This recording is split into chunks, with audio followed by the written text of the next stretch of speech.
There is someone you can't get out of your head. They consume your thoughts from the moment you wake up until you fall asleep. You check your phone, hoping for a message that never comes.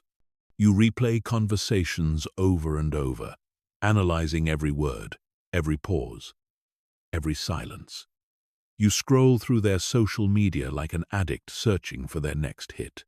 You tell yourself you're over them, but your mind betrays you every single time. You're not weak. You're not pathetic.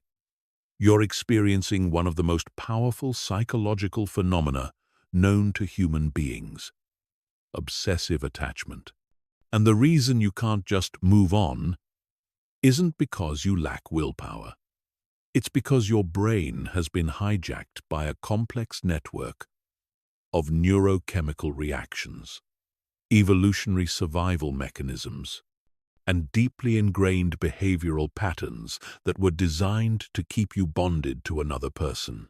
But here's what nobody tells you. Letting go isn't about forgetting someone. It's not about pretending they never mattered. It's about rewiring your brain, reclaiming your mental real estate, and rebuilding your identity as a complete person who doesn't need anyone else to feel whole. By the end of this guide, you will understand the exact psychological mechanisms that keep you trapped in obsessive thinking. You will have a step-by-step system for breaking the cycle of rumination and emotional dependency. You will learn how to rewire your brain for emotional freedom and build an unshakable sense of self that no one can take away from you. This isn't about getting over someone in a few days. This is about a complete mental and emotional transformation that will change how you approach relationships for the rest of your life. If you're ready to take back control of your mind and your life, let's begin. Chapter 1. The brutal truth about why you can't let go. The reason you can't stop thinking about them has nothing to do with love. I know that hurts to hear, but it's the truth you need to face if you ever want to be free. What you're experiencing isn't romantic devotion or deep connection. It's psychological addiction. Your brain doesn't know the difference between losing someone you love and losing access to a drug. When you become emotionally attached to another person, your brain releases a cocktail of neurotransmitters including dopamine, norepinephrine, and oxytocin. These chemicals create feelings of euphoria, obsession, and deep bonding. When that person is suddenly unavailable, your brain goes into withdrawal mode, desperately seeking its next fix. Think about it. When you were with them, how did you feel? Alive, electric, like you could conquer the world. When they gave you attention, you felt like you were flying. When they withdrew, you crashed harder than you ever thought possible. That's not love. That's addiction. You became addicted to the neurochemical high they provided. And now, you're going through withdrawal. But here's where it gets worse. Your addiction isn't just chemical, it's also behavioral. Every time you think about them, every time you check their social media, every time you replay a memory, you're reinforcing the neural pathways that keep you trapped. Your brain creates stronger and stronger connections to thoughts about this person, making it literally impossible to stop thinking about them through willpower alone. The evolutionary psychology behind this is simple but brutal. Thousands of years ago, if you lost your partner, you could die. You needed them for protection, resources, and survival. So your brain developed mechanisms to keep you desperately seeking reconnection with lost partners. The problem is, your ancient brain doesn't know you live in 2025. It thinks losing this person is a life or death situation. So, it floods your system with stress hormones, and obsessive thoughts designed to get you to fight for them back. Add to this the modern phenomenon of intermittent reinforcement. If this person gave you attention sporadically, unpredictably, your brain became even more addicted. Gambling addicts don't get hooked on winning every time. They get hooked on the unpredictability of winning. Your brain learned that sometimes this person would give you the neurochemical hit you craved, and sometimes they wouldn't. This created the strongest form of psychological conditioning possible. The fantasy bond is another layer of the trap. You didn't just become attached to who this person actually was. You became attached to who you imagined they could be, to the potential you saw in them, to the version of them that existed only in your mind. You're not just grieving a real person. You're grieving a fantasy. And fantasies are much harder to let go of because they can't disappoint you with reality. Finally, there's the trauma bond. If this relationship involved emotional highs and lows, push and pull dynamics, moments of intense connection followed by distance or rejection, your brain may have formed what psychologists call a trauma bond. These bonds are actually stronger than healthy attachments because they trigger your nervous system's survival responses. Your brain becomes convinced that this chaotic, unpredictable person is essential for your survival. Understanding these mechanisms is crucial because it means your inability to let go isn't a personal failing. It's a normal response to abnormal psychological conditioning. But now that you know what you're dealing with, you can start the process of breaking free. Chapter 2. The Obsessive Mind. How your brain gets hijacked. Your brain has been turned against you. Every thought, every memory, every desperate hope that maybe things could work out is not random. It's the result of specific neural networks that have been strengthened through repetition and emotional intensity. To break free, you need to understand exactly how your mind became your prison. The default mode network is the part of your brain that activates when you're not focused on a specific task.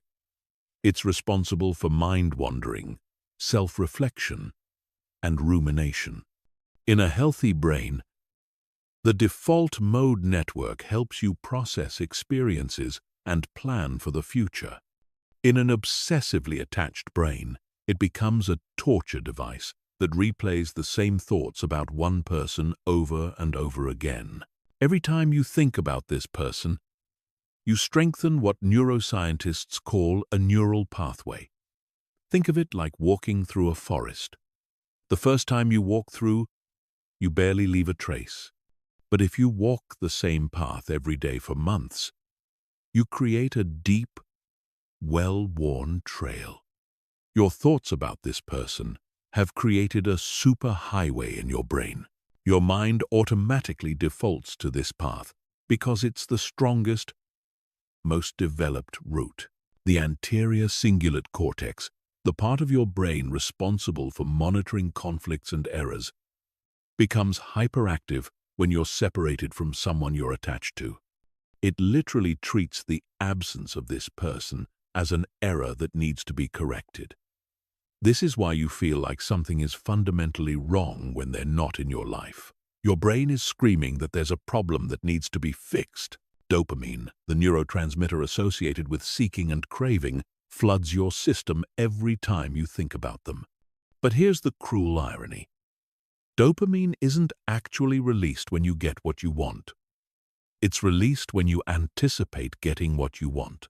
So every time you imagine them texting you back, every time you fantasize about reconciliation, every time you hope they'll come back, you're getting a small hit of dopamine that reinforces your obsessive thinking. The amygdala, your brain's alarm system, perceives their absence as a threat. It triggers fight or flight responses that flood your body with stress hormones like cortisol and adrenaline.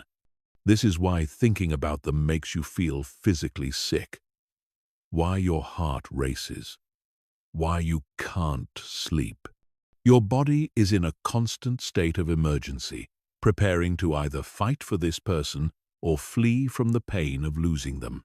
Working memory, your brain's ability to hold and manipulate information in conscious awareness, becomes compromised.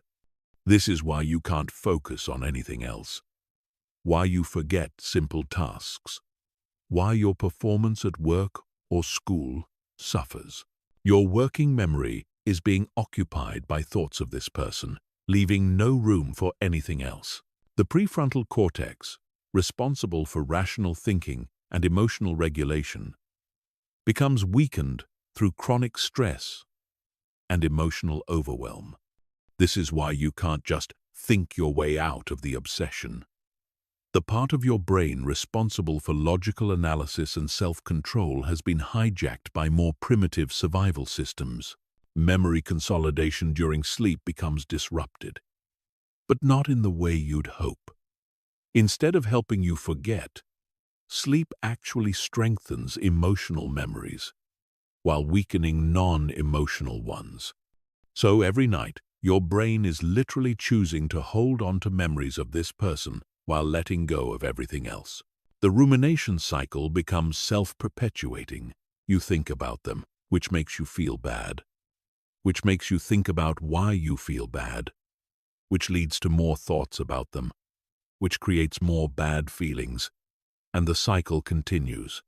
Each rotation makes the pattern stronger and more automatic. Your brain also develops what psychologists call intrusive thought chains.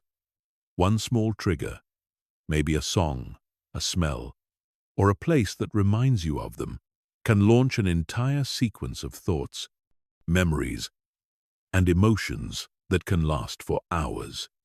These chains become so automatic that you're not even aware they're starting until you're deep in the spiral. The seeking system in your brain, designed to motivate you to search for food, shelter, and mates, becomes laser-focused on this one person. This system is incredibly powerful because it's tied to survival. It doesn't care about your happiness or your logic. It only cares about getting you to pursue what it has identified as essential for your survival. Understanding these mechanisms is the first step toward freedom. Your obsessive thoughts aren't a sign of deep love or spiritual connection. They're the result of specific, identifiable brain processes that can be interrupted and rewired. The key is knowing exactly how to do it. Chapter 3. The Attachment Trap. Why some people become impossible to forget. Not everyone who leaves your life creates this level of obsessive attachment. There's a specific type of person and a specific type of dynamic that creates the psychological trap you're stuck in. Understanding this isn't about blame. It's about recognition, so you can avoid this pattern in the future and understand why your current situation feels so impossible to escape. The unavailable person triggers your attachment system more intensely than someone who is consistently available. Your brain is wired to work harder for uncertain rewards.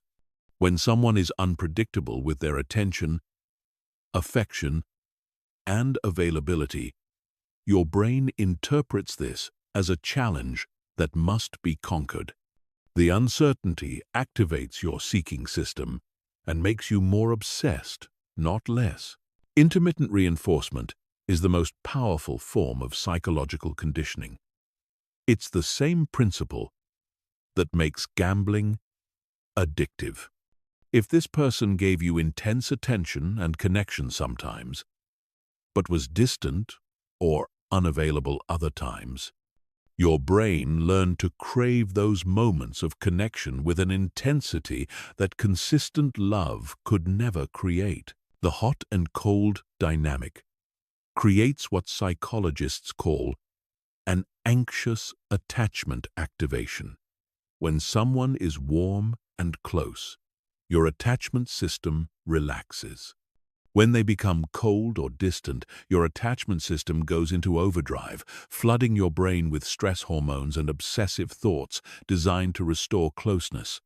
If this person was consistently hot and cold, your brain learned to be in a constant state of attachment anxiety. Emotional highs and lows create stronger memories than steady, consistent experiences. The human brain is designed to pay attention to dramatic changes in emotional state because they might signal danger or opportunity. If your relationship was full of intense highs and devastating lows, these experiences are burned into your memory with much greater intensity than a stable, loving relationship would be. The idealization trap occurs when someone shows you just enough of their potential to make you believe you've seen their true self, but not enough consistency to prove it's real. You fell in love not with who they actually were, but with who you glimpsed they could be in their best moments. This creates an addiction to potential rather than reality. Future faking is a pattern where someone talks about future plans, dreams, and commitments they have no intention of following through on. If this person painted pictures of a future together, made promises about changes they would make, or talked about the relationship you could have if only certain conditions were met, your brain became attached to a future that was never real. The trauma bonding effect occurs when someone alternates between being a source of comfort and a source of stress. Your brain becomes confused about whether this person is safe or dangerous, so it creates an incredibly strong bond as a survival mechanism.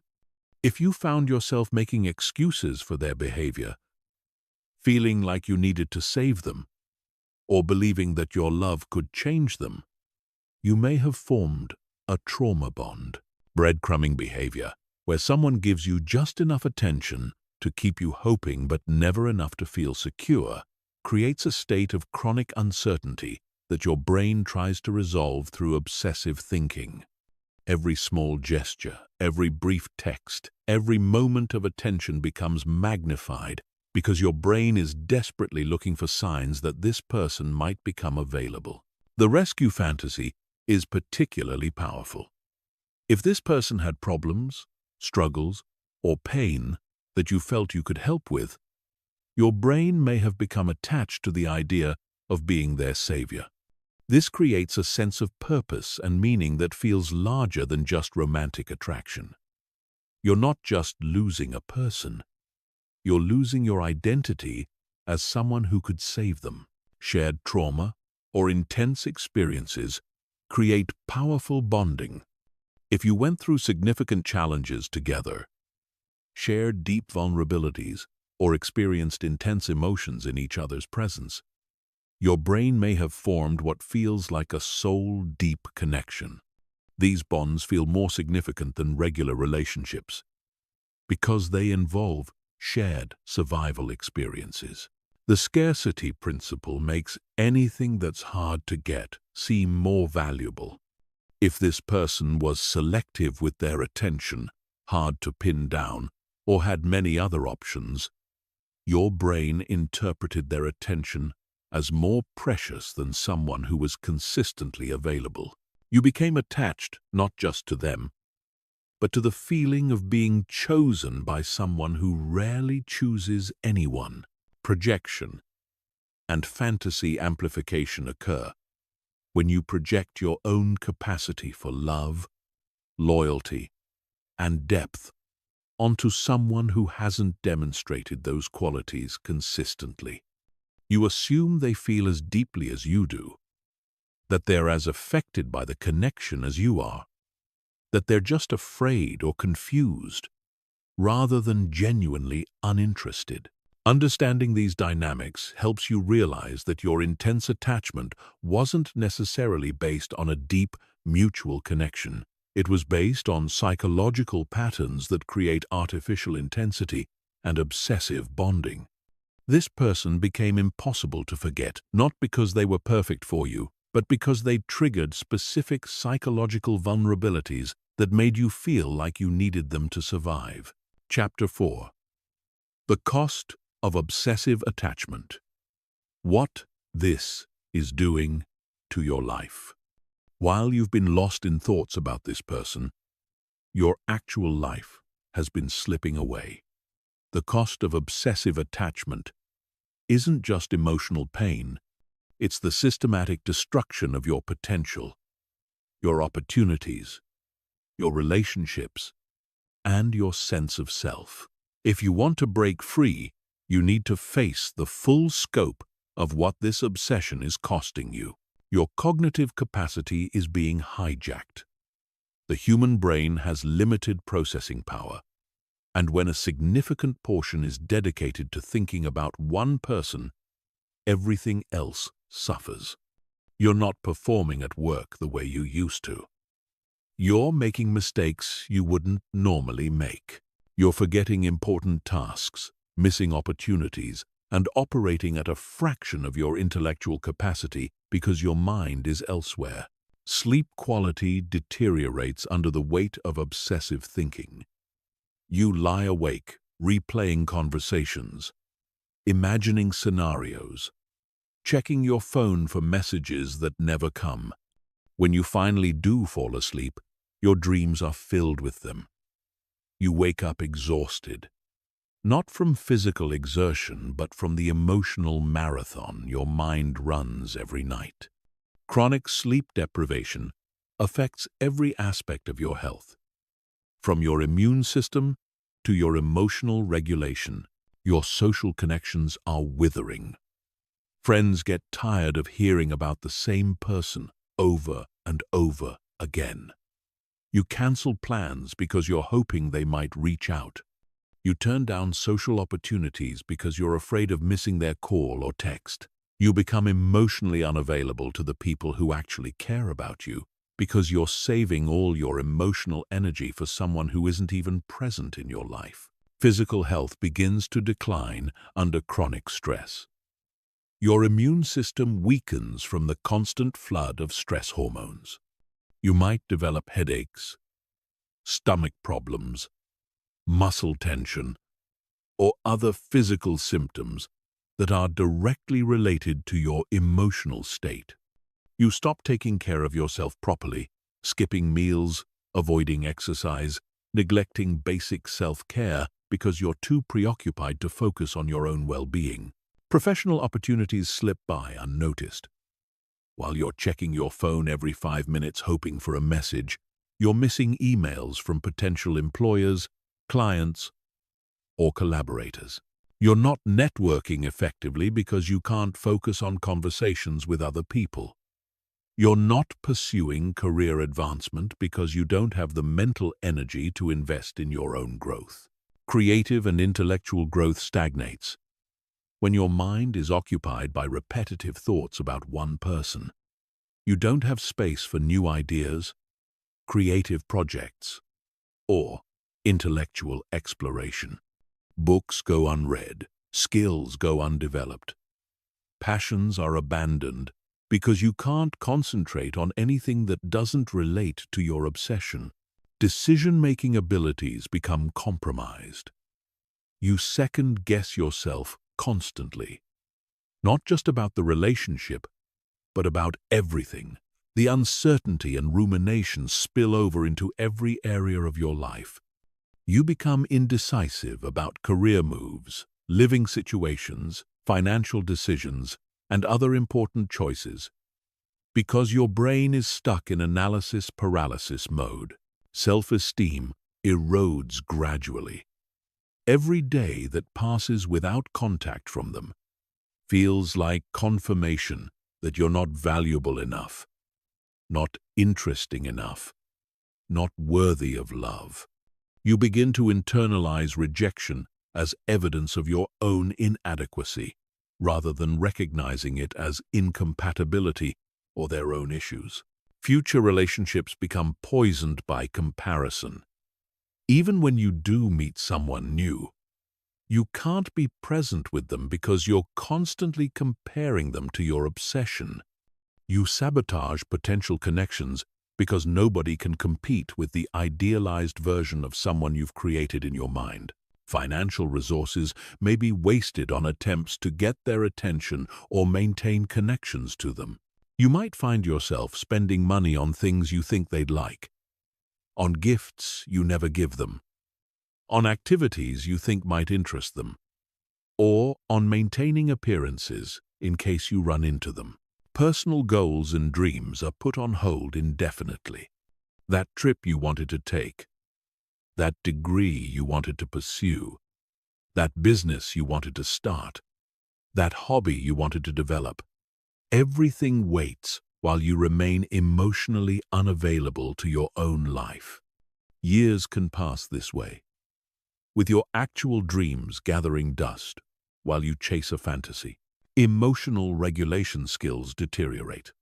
You become reactive to small triggers, moody and unpredictable in your other relationships, unable to manage normal stress and challenges because all your emotional resources are being drained by your obsession. Your identity becomes completely wrapped up in thoughts of this other person. You lose touch with who you were before them, what you wanted before them, what made you happy before them. Your sense of self becomes so dependent on them that you forget you ever existed as a complete person without them. Time, your most precious and non-renewable resource, is being squandered on thoughts that serve no purpose except to keep you trapped in pain. Every hour spent ruminating, analyzing, hoping, and waiting is an hour you'll never get back. An hour that could have been spent building the life you actually want. This isn't sustainable. Your life is happening now, not in some imaginary future where they come back and everything works out perfectly. Every day you spend trapped in obsessive thoughts about someone who isn't thinking about you is a day stolen from your actual existence. The cost is too high, and it's time to start calculating what you've lost so you can begin the process of getting your life back. Chapter 5. The Identity Crisis: How Losing Them Feels Like Losing Yourself. The reason letting go feels impossible isn't just because you miss them. It's because somewhere along the way, you stopped existing as an individual and became half of a whole. Your identity became so intertwined with them, with the relationship, with the hope of being with them, that losing them feels like losing yourself. This is the deepest level of the trap, and understanding it is crucial for your freedom. Before you met them, you had a sense of who you were. You had interests, goals, dreams, and a personality that existed independently of anyone else. But when you became attached to them, something shifted. You began to define yourself in relation to them. You were the person they cared about, the one they confided in, the one who understood them better than anyone else. Your value became tied to your role in their life. The merger fantasy is a psychological phenomenon where you begin to see yourself and another person as one unit rather than two separate individuals. You stopped asking, "What do I want?" and started asking, "What do we want?" You stopped thinking about your individual happiness and started thinking about the happiness of the relationship. Your boundaries dissolved, and you lost track of where you ended and they began. Codependency created a false sense of purpose. If this person had problems, struggles, or pain, you may have found meaning in being the one who could help them. Your identity became wrapped up in being their supporter, their healer, their safe space. You felt valuable because you were needed. When they left, you didn't just lose them. You lost your entire sense of purpose and meaning. Your internal narrative changed from "I am a complete person" to I am someone who is incomplete without them. Every story you told yourself about your future included them. Every goal, every dream, every plan was filtered through the lens of this relationship. When they were no longer part of your life, your entire future became unimaginable because you had forgotten how to envision a life that didn't include them. Social identity became tied to being their person. Friends knew you as part of a unit. Family members asked about them. Your social media was filled with evidence of your connection. When the relationship ended, you not only had to grieve the loss of them, but also the loss of your social identity. You went from being the couple to being the single one. And that shift felt like losing a fundamental part of who you were. Your emotional regulation system became dependent on them. Instead of learning to soothe yourself, celebrate your own achievements, or find internal sources of happiness, you became reliant on their presence, their approval, their attention for emotional stability. They became your external emotional regulation system. So when they left, you literally didn't know how to feel okay without them. The future fantasy became more real than the present reality. You spent so much time imagining your life with them, planning hypothetical scenarios, creating detailed mental pictures of your future together, that these fantasies felt more real and compelling than your actual present moment experience. Losing them meant losing not just a person but an entire imagined future that had become central to your identity. Your personal growth became stunted in service of the relationship. You may have stopped pursuing certain interests because they didn't align with what this person liked. You might have changed your appearance, your opinions, your goals to be more attractive to them. You molded yourself into who you thought they wanted you to be. And in the process, you lost touch with who you actually were. The reflection trap occurred when you began to see yourself only through their eyes. Your self-worth became dependent on their opinion of you. You felt beautiful when they found you attractive, intelligent when they valued your thoughts, worthy when they chose to spend time with you. Without their reflection, you no longer knew how to see yourself clearly. Your decision-making process became completely entangled with considerations of them. You couldn't make choices about your career, your living situation, your friendships, or your lifestyle without considering how it would affect your relationship with them or your chances of being with them. Your autonomy dissolved, and you lost the ability to make decisions based purely on what was best for you. The withdrawal from this identity feels like death because, in a psychological sense, it is. The version of yourself that existed in relation to them is dying, and your brain is grieving that death as if it were a physical death. This is why the pain feels so overwhelming and why just moving on seems impossible. You're not just losing a person, you're losing an entire version of yourself. Recovery requires rebuilding your individual identity from the ground up. You need to remember who you were before them. Reconnect with your own desires and interests, and learn to exist as a complete person rather than half of a couple. This process is painful because it requires letting go not just of them, but of the version of yourself that was defined in relation to them. The good news is that underneath all the merger, codependency, and lost identity, your authentic self still exists. It's been buried under layers of attachment and false identity, but it hasn't disappeared.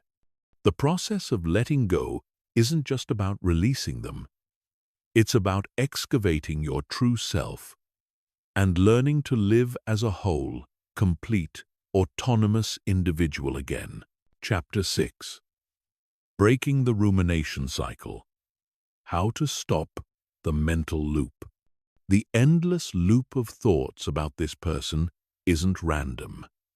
It's a specific psychological pattern called rumination, and it has identifiable triggers, pathways, and exit points. To break free from obsessive thinking, you need to understand exactly how this mental loop operates and then systematically disrupt it at multiple intervention points. Rumination begins with a trigger. This could be a song, a place, a smell, a word, or even just a random moment when your guard is down. The trigger activates what psychologists call an intrusive thought about this person. The key word here is intrusive because these thoughts aren't invited. They appear automatically, without your conscious permission, because the neural pathway connecting the trigger to thoughts about this person has become superhighway strong. The moment an intrusive thought appears, your brain makes a critical decision that determines whether you'll spiral into hours of rumination or successfully redirect your attention. Most people make the wrong choice without realizing they even have a choice. They engage with the thought. They try to analyze it, understand it, or push it away. This engagement, even negative engagement, feeds the rumination cycle and makes it stronger. The engagement phase is where you lose control. You start asking yourself questions. Why am I thinking about them right now? What does this mean? Maybe they're thinking about me too. What if I texted them? What would I say? What would they say back? Why did things end the way they did? What if I had done something different? What if they come back? What if they don't? Each question generates more thoughts, more emotions, and deeper engagement with the obsessive content. The emotional amplification occurs as your engagement with the thoughts triggers emotional responses. You feel sad, angry, hopeful, desperate, or nostalgic. These emotions then generate more thoughts because your brain tries to understand and resolve the emotional state. The thoughts create emotions. The emotions create more thoughts. And you're trapped in a self-perpetuating cycle that can last for hours or even days. The resolution-seeking behavior is your brain's attempt to solve the emotional discomfort created by the rumination. You might check their social media, drive by their house, ask mutual friends about them, or send them a text. These behaviors provide temporary relief, but actually strengthen the rumination pattern by teaching your brain that obsessive thinking leads to action, which means the thoughts must be important and should continue. Breaking the cycle requires intervention at specific points. The most effective intervention happens in the first 30 seconds after an intrusive thought appears. This is your window of opportunity. Instead of engaging with the thought, analyzing it, or fighting it, you need to acknowledge it and immediately redirect your attention to something else. The acknowledgement technique involves mentally noting the thought without judgment. I'm having a thought about them. This is normal brain activity. I don't need to engage with this right now. This acknowledgement prevents the thought from gaining power through resistance or denial, while also preventing engagement that feeds the cycle. Immediate redirection means having a predetermined activity that you can engage in the moment you notice rumination beginning. This needs to be something that requires active attention and preferably involves your body. Physical movement is particularly effective because it shifts your nervous system state and gives your mind something concrete to focus on. The 5-minute rule creates a boundary around rumination. When you notice obsessive thoughts beginning, you can tell yourself, I can think about this person, but only for 5 minutes, and only if I write down everything I'm thinking. This technique works because most rumination is circular and repetitive. When you force yourself to write it down, you quickly realize you're thinking the same things over and over, which breaks the illusion that the thinking is productive. Thought labeling involves categorizing rumination thoughts instead of engaging with their content. When a thought appears, instead of asking, "Is this true?" or "What should I do about this?" you ask, "What type of thought is this?" You might label it as fantasy thinking, problem-solving thinking, worry thinking, or nostalgia thinking. This creates psychological distance between you and the problem-solving thinking. Thought content. The neuroplasticity principle means that every time you successfully interrupt rumination and redirect your attention, you weaken the neural pathway that connects triggers to obsessive thoughts. Every time you fail to interrupt and instead engage in hours of rumination, you strengthen that pathway. This means that breaking rumination isn't just about feeling better in the moment. It's about literally rewiring your brain. Environmental design involves removing or minimizing triggers that initiate rumination. This might mean unfollowing them on social media, avoiding certain places, changing your route to work, or removing items from your environment that remind you of them. While you can't eliminate every trigger, you can significantly reduce the frequency of rumination by being strategic about your environment. The replacement thought technique involves having a specific, detailed thought sequence prepared that you can immediately substitute when obsessive thoughts arise. This needs to be something engaging and positive that requires mental focus. Some people use detailed visualizations of their goals. Others use complex problem-solving scenarios. Others use gratitude sequences. The key is having it prepared in advance so you don't have to think of what to redirect to in the moment. Time-boxing rumination involves setting aside a specific time period, maybe 15 minutes a day, where you allow yourself to think about this person deliberately. During this time, you can feel sad, angry, hopeful, or whatever emotions arise. But outside of this designated time, when obsessive thoughts arise, you remind yourself, I have a time set aside for this later. Right now, I'm focused on other things. Understanding that rumination is a habit, not a reflection of how much you care about someone, is crucial for breaking free. You haven't been thinking about them constantly because you love them more than anyone has ever loved anyone. You've been thinking about them constantly because your brain has developed a habit loop that associates certain triggers with obsessive thinking.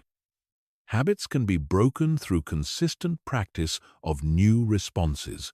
The goal isn't to never think about this person again. The goal is to think about them when you choose to, not when your brain automatically defaults to obsessive rumination. The goal is to transform reactive thinking into conscious thinking, compulsive thinking into optional thinking. Chapter 7. The detachment process. Step by step. Emotional liberation. Detachment isn't about becoming cold or uncaring. It's about creating psychological space between yourself and your thoughts, emotions, and memories about this person, so that they no longer control your inner state. True detachment means you can think about them, feel emotions about them, and even care about them, without being destabilized by those thoughts and feelings. The first step in detachment is radical acceptance of the current reality. not acceptance that things will never change, but acceptance that right now, in this moment, they are not in your life in the way you want them to be. Most people skip this step because acceptance feels like giving up. But fighting reality is what keeps you trapped. When you accept what is, you stop wasting mental energy on resistance and can redirect that energy toward healing. Radical acceptance means acknowledging these truths without trying to change them. They have chosen not to be with you. They are not thinking about you the way you're thinking about them. The relationship you had is over. The future you imagined with them is not happening. They are living their life without you. These facts are not permanent, but they are true right now. And accepting them stops the mental fight against reality that exhausts you. The second step is emotional inventory, where you identify and separate the different emotions you're experiencing.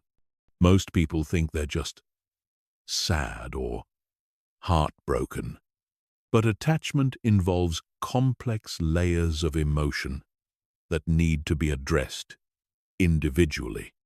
You might be experiencing grief for the loss of the relationship, anger at how you were treated, fear about being alone, shame about your attachment, guilt about things you said or did, relief that the uncertainty is over, and hope that things might change. Each emotion requires a different approach. Grief needs to be felt and processed, not pushed away. Anger needs to be expressed safely, not suppressed or directed at them. Fear needs to be challenged with evidence of your ability to survive without them. Shame needs to be met with self-compassion. Guilt needs to be addressed through forgiveness or making amends. Relief needs to be acknowledged without judgment. Hope needs to be redirected toward your own life rather than toward reunion. The third step involves what psychologists call cognitive restructuring, which means identifying and challenging the thoughts that keep you emotionally attached. These thoughts usually fall into specific categories. I'll never find anyone like them. I need them to be happy. They're my soulmate. I can't live without them. Maybe if I just wait long enough. I must have done something wrong. If I was better, they would want me. Challenging these thoughts doesn't mean replacing them with positive affirmations. It means examining them for logical flaws and testing them against evidence. I'll never find anyone like them assumes that finding someone exactly like them is what you need for happiness, which isn't true. I need them to be happy can be challenged by remembering times you were happy before you met them. They're my soulmate assumes that there's only one person in the world compatible with you, which defies basic probability.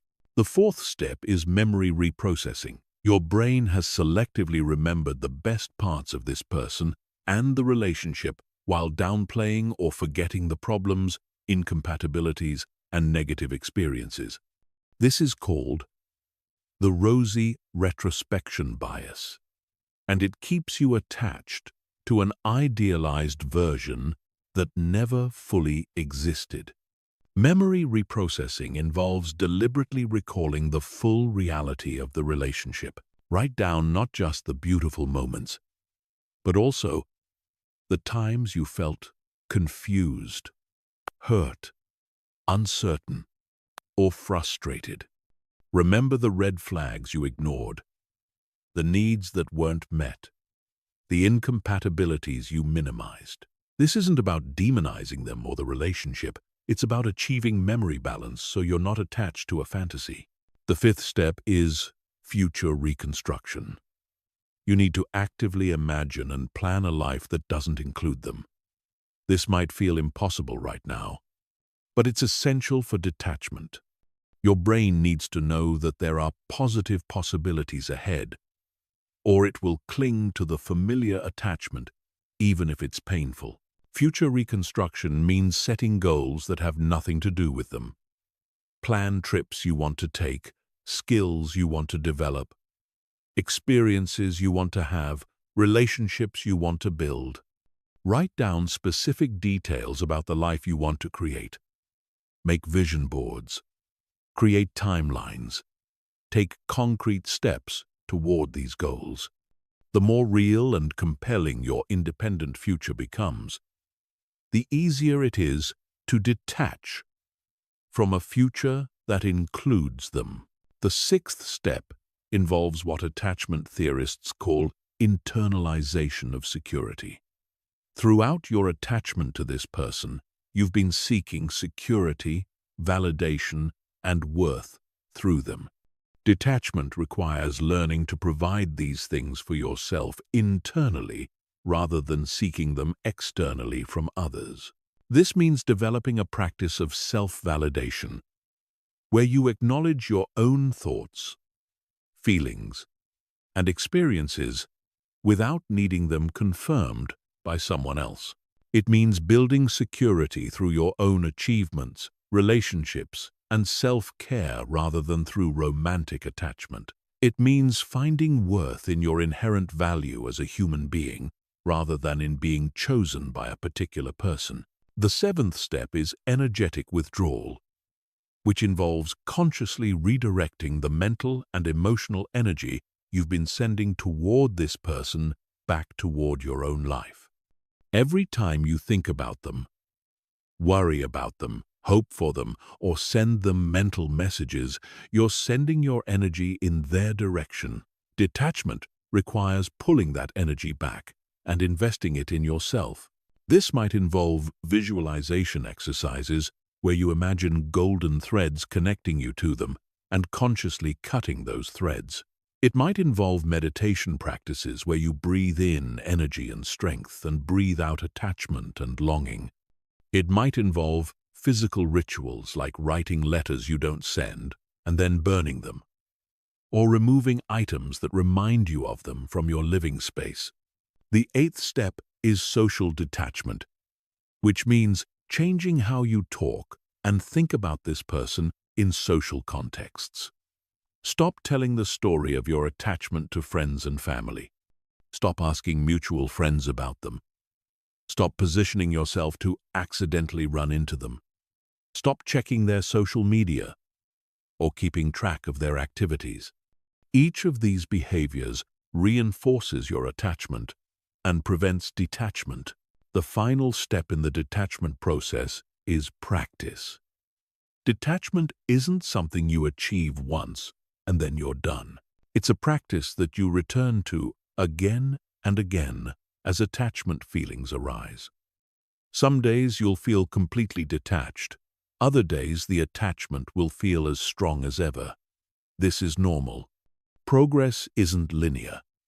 But if you continue practicing these steps, the periods of detachment will become longer and the periods of attachment will become shorter and less intense.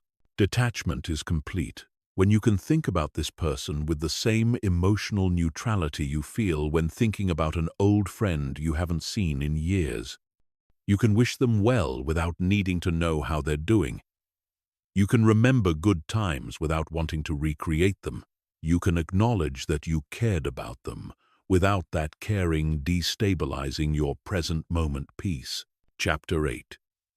Rewiring your neural pathways. The science of emotional freedom. Your brain has created superhighways of neural connections that automatically link thousands of triggers to thoughts about this person. Every time you smell their cologne, hear a song that reminds you of them, or even just feel a certain emotion, your brain instantly activates the neural network associated with them. Breaking free requires understanding exactly how to weaken these automatic connections and build new neural pathways that lead to freedom instead of obsession. Neuroplasticity is the brain's ability to reorganize and form new neural connections throughout life. This means that the neural pathways keeping you trapped aren't permanent fixtures. They're more like hiking trails that have become well-worn through repeated use. The good news is that trails can be abandoned and new ones can be created, but it requires deliberate, consistent effort over time. The neural pathway between triggers and thoughts about this person exists because it's been strengthened through repetition and emotional intensity. Every time you encountered a trigger and then spent time thinking about them, you walked down that neural pathway and made it stronger. Every time you felt intense emotion while thinking about them, you added what neuroscientists call myelin to the pathway, making it faster and more automatic. Breaking these pathways requires what psychologists call deliberate practice of new responses. This means consciously choosing a different mental or behavioral response every time you encounter a trigger, even when your brain automatically wants to default to thoughts about them. The key is consistency. Missing one or two opportunities to practice new responses won't ruin your progress. But you need to succeed at redirecting your response more often than you fail. The competing pathways strategy involves building new neural connections that compete with the old ones for activation. Instead of trying to eliminate thoughts about this person, you create stronger associations between triggers and new responses. For example, if hearing a particular song used to make you think about them for hours, you can deliberately listen to that song while doing something physically demanding that requires your full attention. Over time, your brain will associate the song with the new activity instead of with thoughts about them. Attention training is a specific practice that strengthens your ability to consciously direct your attention rather than having it hijacked by automatic patterns. This involves meditation practices, but not the kind where you try to empty your mind. Instead, you practice noticing when your attention has been captured by thoughts about them and gently redirecting it to something else, over and over again. This builds what psychologists call cognitive flexibility, the ability to shift your mental focus when you choose to. The pattern interrupt technique works by disrupting the automatic sequence that leads from trigger to obsessive thinking. When you notice a trigger that would normally lead to thoughts about them, you immediately do something completely different that requires physical movement and mental engagement. This could be doing jumping jacks, reciting the alphabet backwards, calling a friend, or starting a complex task. The key is speed. You have to interrupt the pattern before it gains momentum. Systematic desensitization involves gradually exposing yourself to triggers in a controlled way, while maintaining a calm, detached state. Start with triggers that produce mild reactions and practice staying emotionally neutral while exposed to them. As you build tolerance, gradually work up to stronger triggers. This process teaches your nervous system that these triggers don't represent actual danger and don't require an emotional response. The memory reconsolidation process happens every time you recall a memory. When you remember something, your brain briefly makes that memory unstable and open to modification before storing it again. This creates opportunities to change how memories are stored. Instead of recalling memories about them while feeling intense emotion, practice recalling the same memories while in a calm, detached state. Over time, this changes how your brain categorizes and responds to these memories. Cognitive load training involves deliberately overloading your working memory when intrusive thoughts appear. Working memory is your brain's temporary workspace, and it has limited capacity. When obsessive thoughts arise, immediately engage in a mental task that uses all available working memory. Count backwards from 100 by sevens. Name all the countries you can think of that start with S. Or visualize yourself rearranging the furniture in your room in detail. This leaves no mental space for rumination. The replacement visualization technique involves creating a detailed, positive mental scene that you can immediately access when triggers arise.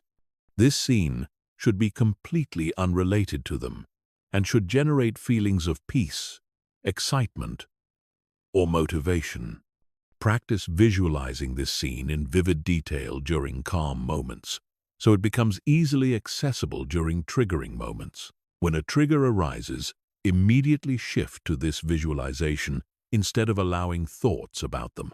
Embodied practices help rewire neural pathways because they engage both mind and body simultaneously. This might involve dancing, martial arts, playing music, or any activity that requires coordination between physical movement and mental focus.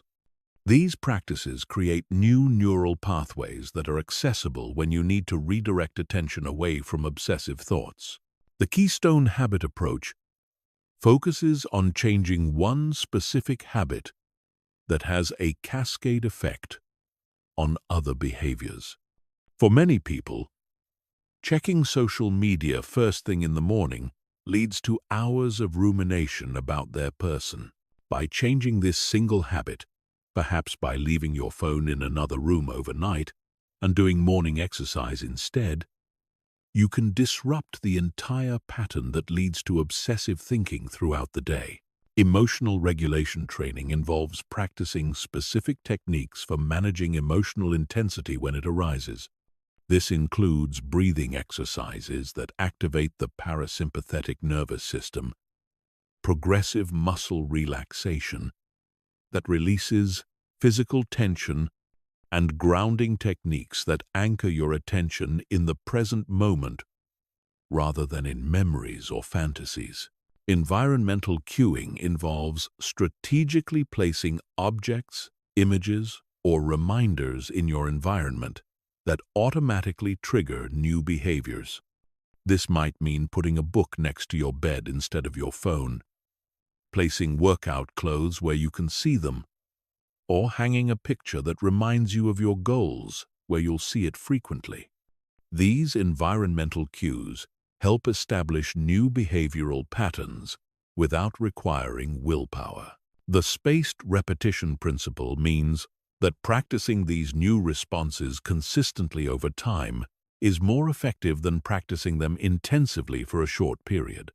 It's better to practice interrupting obsessive thoughts for 10 minutes every day for a month than to practice for hours one day and then not practice again for weeks. Consistency is more important than intensity when it comes to neural rewiring. Understanding that neural change takes time helps maintain motivation when progress feels slow. Most significant neural pathway changes occur over months, not days or weeks. The old pathways connecting triggers to thoughts about them won't disappear immediately, but they will weaken with consistent practice while the new pathways you're building become stronger and more automatic. The goal isn't to never think about this person again. The goal is to transform automatic, compulsive thinking into conscious, voluntary thinking. Success looks like being able to encounter triggers without automatically spiraling into hours of rumination. Being able to think about them when you choose to, without becoming emotionally destabilized, and having your attention available for the present moment and your actual life, instead of being constantly pulled into the past or fantasy futures. Chapter 9. Rebuilding your individual identity. Becoming whole again. The process of letting go isn't just about releasing attachment to another person. It's about excavating and rebuilding the individual identity that got buried under layers of romantic obsession and codependent thinking. Right now, you probably can't remember who you were before them, what you wanted before them, or what made you happy before them. This chapter is about becoming a complete person again. Identity reconstruction begins with what psychologists call archaeological work, digging through the layers of who you became in relation to them to rediscover who you actually are underneath. This person you're obsessing over isn't the first influence on your identity. Your authentic self existed before them, got covered up during the relationship, and still exists now, waiting to be rediscovered and strengthened. The first step is conducting what therapists call a pre-relationship inventory. Write down everything you can remember about yourself before you met them. What did you do for fun? What were your goals? What kind of music did you listen to? What did you wear? How did you spend your free time? What made you laugh? What were you excited about? Who were your friends? What did you value? What were you proud of?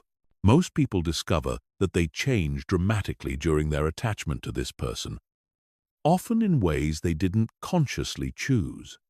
You might have started listening to their music, adopted their opinions, changed your appearance to be more attractive to them, or abandoned interests they didn't share.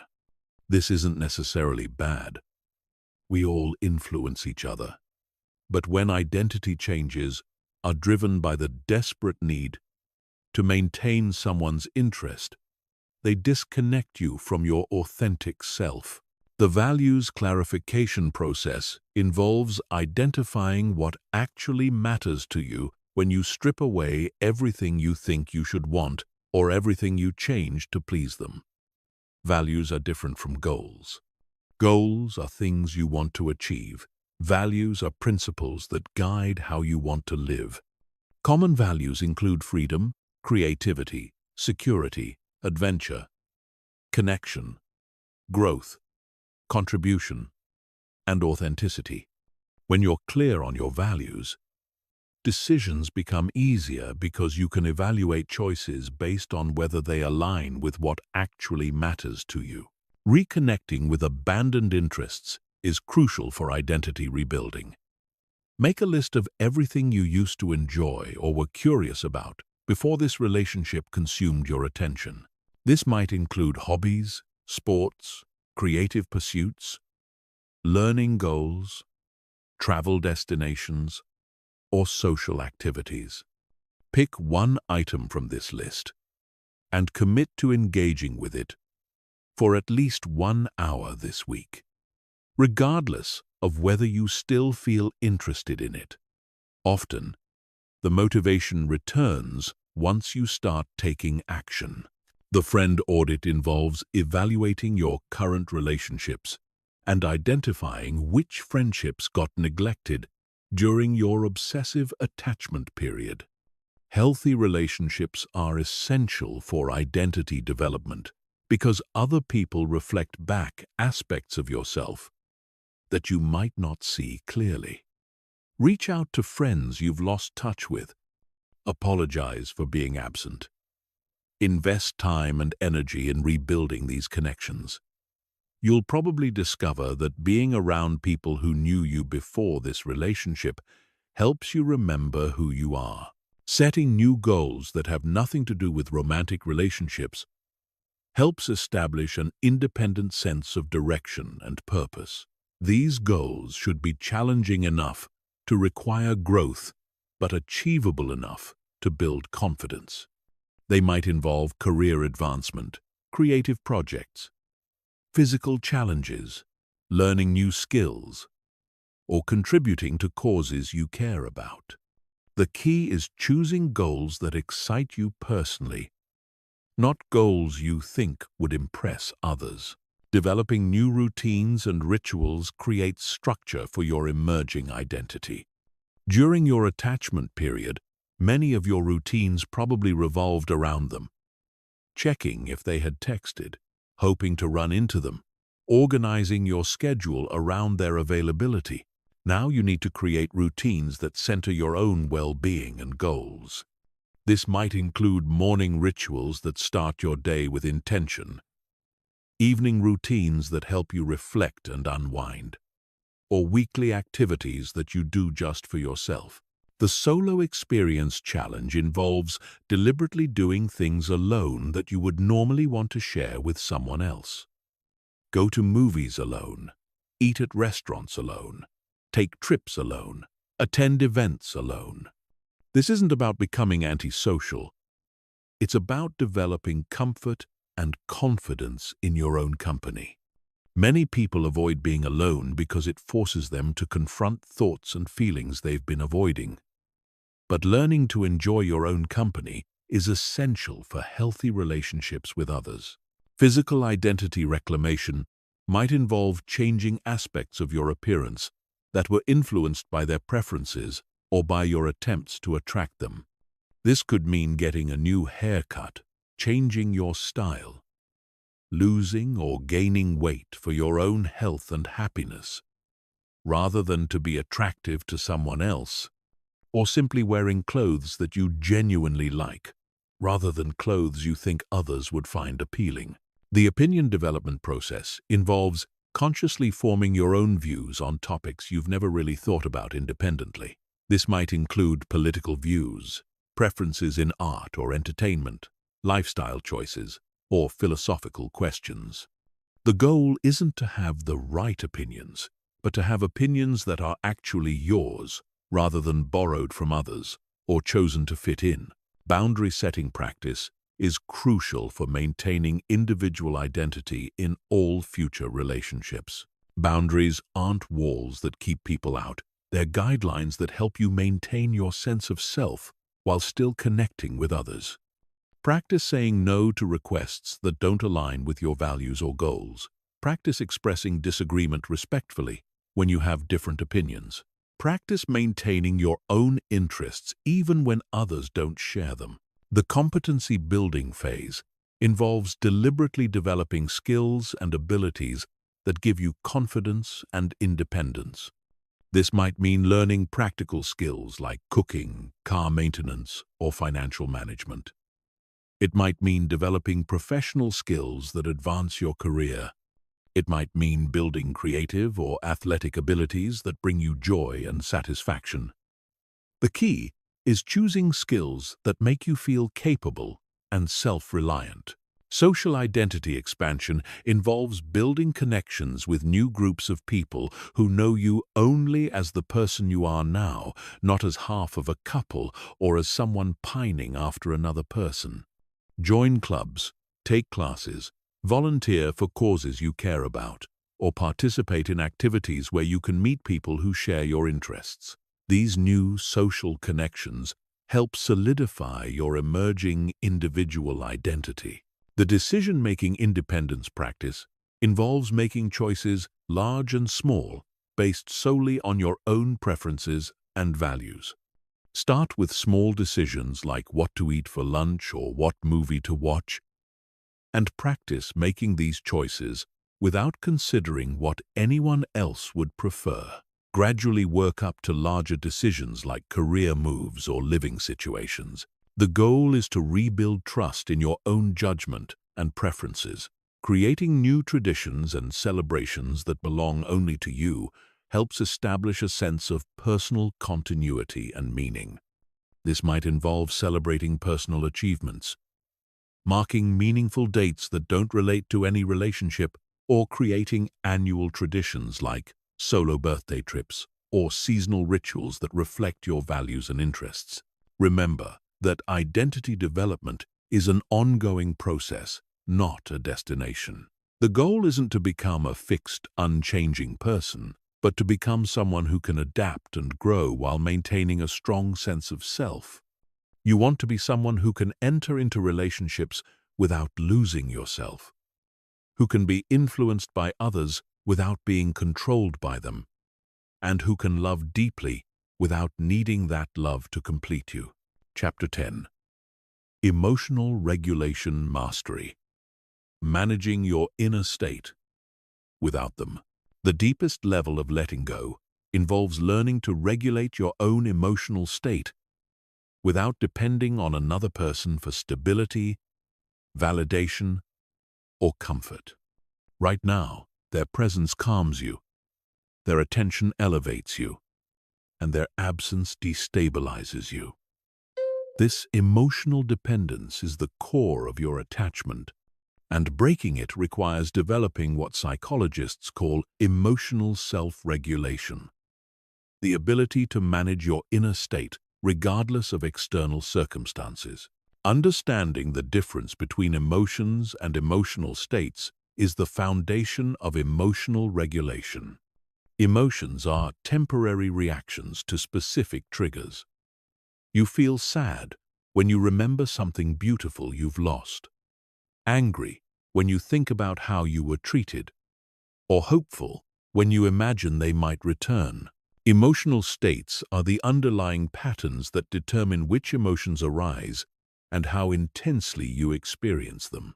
Right now, your baseline emotional state is probably characterized by anxiety, longing, and emotional instability. This state makes you more likely to interpret neutral events as threatening, more likely to experience intense emotional reactions to small triggers, and more likely to seek external sources of comfort and validation. Emotional regulation involves changing this baseline state from reactivity to stability. The nervous system foundation explains why emotional regulation feels so difficult right now. Your autonomic nervous system has three basic states: sympathetic activation, fight or flight; parasympathetic activation, rest and digest; and dorsal vagal shutdown, collapse and disconnection. Attachment, trauma, and obsessive longing keep your nervous system stuck in sympathetic activation, which means you're constantly in a state of emergency, even when there's no actual threat. Shifting from sympathetic dominance to parasympathetic dominance requires specific practices that signal safety to your nervous system. Deep breathing exercises that emphasize long exhales activate the parasympathetic nervous system. Progressive muscle relaxation teaches your body how to release chronic tension. Cold exposure through cold showers or ice baths can reset nervous system patterns. Regular exercise helps discharge excess activation and restore balance. The emotional granularity practice involves developing a more sophisticated vocabulary for your internal experiences. Instead of just feeling bad or sad, learn to identify specific emotions: grief, disappointment, anxiety, shame, anger, loneliness, fear, or overwhelm. Each emotion carries different information and requires different responses. You can't regulate emotions you can't accurately identify. Cognitive reappraisal is a technique that involves changing how you interpret situations to change how you feel about them. Instead of interpreting their lack of contact as evidence that you're unlovable, you can reinterpret it as evidence that you're incompatible or that they're not capable of the kind of relationship you want. The facts don't change, but your emotional response to them can shift dramatically based on how you frame them. The container visualization technique helps manage overwhelming emotions without being consumed by them. When intense feelings arise, imagine placing them in a strong container, a box, a vault, or a safe place. You're not denying or suppressing the emotions. You're containing them so they don't flood your entire system. You can tell yourself, "This feeling is real and valid, but I don't need to be overwhelmed by it right now. I'm putting it in a safe place where I can return to it when I'm ready." Emotional surfing involves riding emotional waves instead of fighting them or being overwhelmed by them. Emotions, even intense ones, have natural rhythms. They arise, peak, and then naturally subside. if you don't interfere with the process. When you feel a strong emotion, instead of trying to make it stop or feeding it with more thoughts, practice observing it with curiosity. Notice how it feels in your body, how it changes over time, and how it eventually passes. The opposite action technique comes from dialectical behavior therapy and involves acting opposite to what your emotions urge you to do when those urges aren't helpful. If you feel sad and want to isolate, practice connecting with others. If you feel angry and want to lash out, practice being gentle. If you feel desperate and want to contact them, practice engaging in self-care activities instead. This breaks the cycle of emotions, leading to actions that reinforce problematic emotional patterns. Building distress tolerance means developing the ability to sit with difficult emotions without immediately seeking relief through unhealthy behaviors. This might involve practices like holding ice cubes while feeling intense emotions, taking hot showers while allowing yourself to cry, or doing intense exercise while processing difficult feelings. The goal is to prove to yourself that you can survive emotional intensity without needing external rescue. The self-soothing toolkit should include specific strategies for each of your senses. Visual soothing might involve looking at beautiful images or calming colors. Auditory soothing could include specific music, nature sounds, or guided meditations. Tactile soothing might involve soft textures, warm baths, or comforting objects. Taste and smell soothing could include herbal tea, essential oils, or comforting foods. Having predetermined strategies makes it easier to implement them when you're emotionally dysregulated. Mindfulness meditation isn't about emptying your mind or feeling peaceful all the time. It's about developing the ability to observe your thoughts and emotions without being controlled by them. Start with just 5 minutes a day of sitting quietly and noticing what arises in your awareness. Thoughts, emotions, physical sensations, without trying to change anything. This practice builds what psychologists call metacognitive awareness, the ability to think about thinking and feel about feeling. The emotional check-in practice involves regularly assessing your emotional state throughout the day, so you can intervene before small emotional reactions become overwhelming. Set reminders on your phone to pause and ask yourself, how am I feeling right now?